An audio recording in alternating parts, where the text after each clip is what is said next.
Hey everybody, I want to address my friends and followers in other countries where carrying modern lockback knives are highly prohibited. Can cause you a lot of problems and can get you in a lot of trouble if you carry one for self-defense. So, because we're looking at knives that we can carry that are non-locking, we have to adjust our techniques when we're dealing with self-defense. And typically, there's nothing new under the sun. So what I'd like you to really think about is go back and research old cutthroat razor methods, a straight razor. One of the big things to understand about a straight razor is that we don't use it slashing our way in like a psychopathic madman. No. We get our weapon in the line and cut. There are a few quick slashes you can do, absolutely. Don't get me wrong, I'm not saying you can't do that. But ideally, we want to place and cut. So let's look at these ideas that we get from straight razor with a non-locking knife. All right, this is Lajol, or however you pronounce it. My French is horrible. But this is a very common European EDC. As you can see, it doesn't lock. It is primarily a utility knife for, having a little bit of cheese, a little bit of sausage by the lake or by the river on your lunch break. This is what you pull out. But we should always consider tools like this in their potential for self-defense. So we're not going to look at driving this point into our opponent like we could with a good solid fixed blade. The chances of this hitting bone and collapsing on our fingers is very, very high.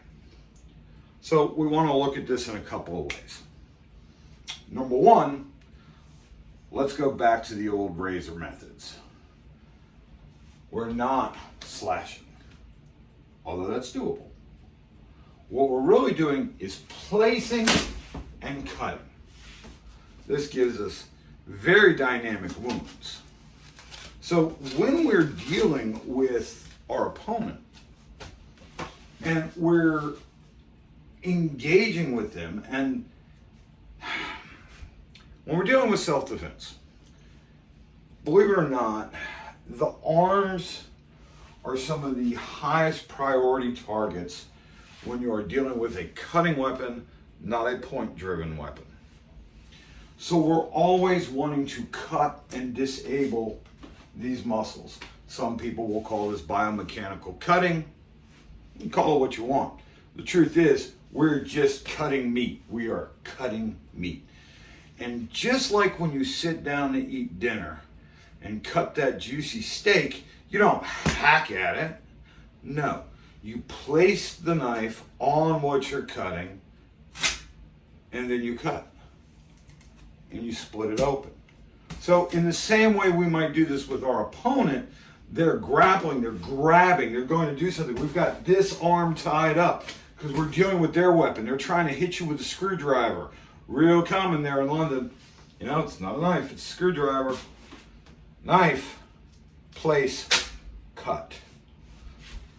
And we get massively devastating wounds that affect the body, the mechanics of the body. And I don't know about you, but personally, if in the middle of this fight, somebody takes a big old chunk out of my arm, even if it's not a huge deep cut, maybe it is something like this, which, a filleting cut, which opens them up. It's a horrible, devastating wound, and they are going to be much less likely to want to continue that fight.